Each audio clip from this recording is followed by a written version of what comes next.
नमस्ते प्रणाम। हम रिंकी शर्मा आप लोग के बीच छठ व्रत के गीत लेके आइल बानी। अच्छा लगी तो लाइक और कमेंट और शेयर जरूर करब और कमेंट में बताइब कि हमार छठ व्रत के गीत आप लोग के कैसन लागल।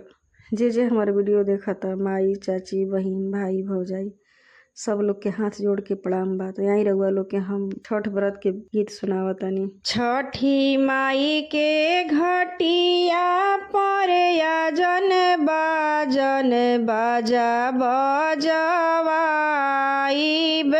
हो। छठी माई के घटिया पर जन बाजा बजवाइबे हो।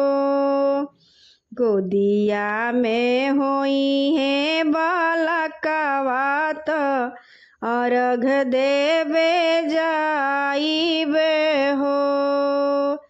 गोदिया में होई है बालकवा त अर्घ देवे जाइबे हो। एक ही लालन बिना तरसेला मनवा। एक ही लालन बिना तरसेला मनवा।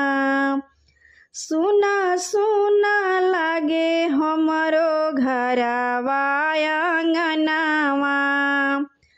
एक ही लालन बिना तरसेला मनवा। सुना सुना लागे हमरो घरवा अंगनवा।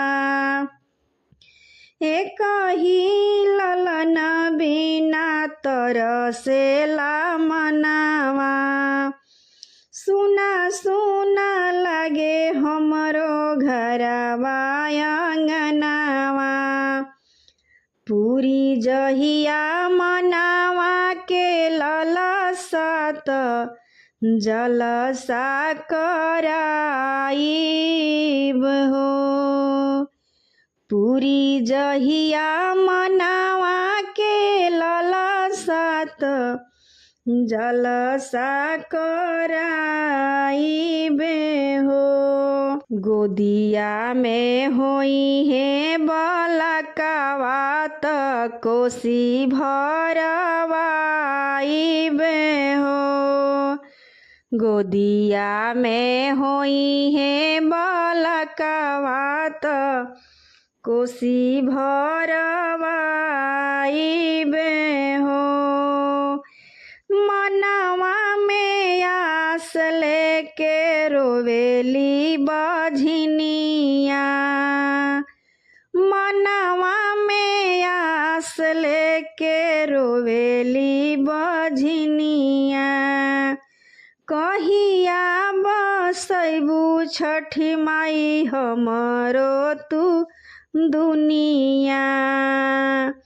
मनवा में आस लेके रोवेली बझनिया।